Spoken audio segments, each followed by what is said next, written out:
Hi. So I have some good news.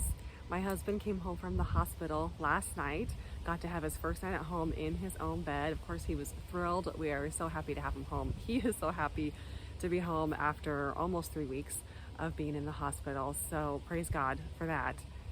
It was kind of a challenging night and morning because things in terms of his mobility are very different right now compared to what they were before breaking his collarbone and before he had the surgery a week and a half ago to have the device implanted, the internal defibrillator and pacemaker, where he's not allowed to put any weight on his left arm for both of those to heal until he's 6 weeks post-op. And right now he's a week and a half. So we've got 4.5 weeks to go. So that means that unlike previously, when he could sit himself up in bed, he could turn himself, reposition however he needed, he could get himself into his wheelchair, get from his wheelchair back into bed, all of those things. He was very independent. Now he can't do any of those. So I have to help him with all of that stuff, which is fine, but obviously it's way more than his care has ever been in the past.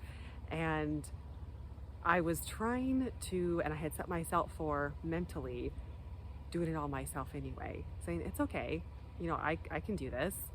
Never mind the fact that he's 6'3", 220 pounds, and I'm obviously a lot smaller than that.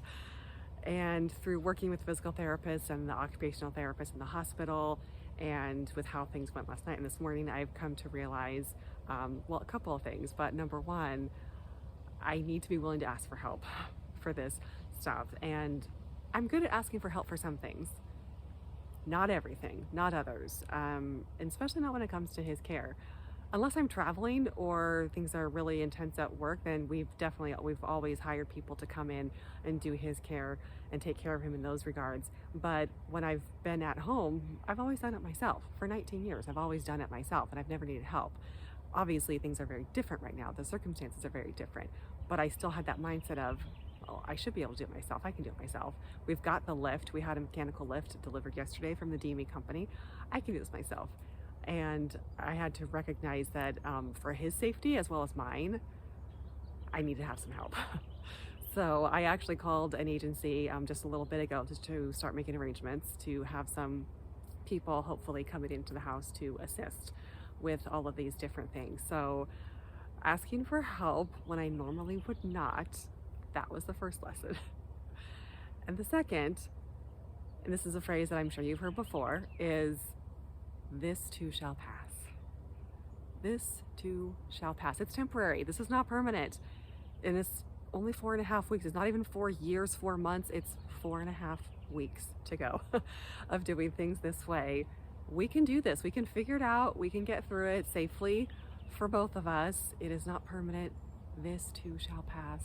So if you're facing any challenges right now, or if you do in the near future, just keep that in mind. Whatever it is, you can do this, you can get through it. This too shall pass. And I always revert back to one of my absolute favorite Bible verses, and it's gotten me through some very challenging times, many times in the past. And it's Philippians 4:13. I can do all things through Christ who strengthens me. And I just repeat that to myself. I'm like, yep, I got this. He's helping me out. I got this. So please remember to take good care of yourself. Be blessed. I'll see you next time.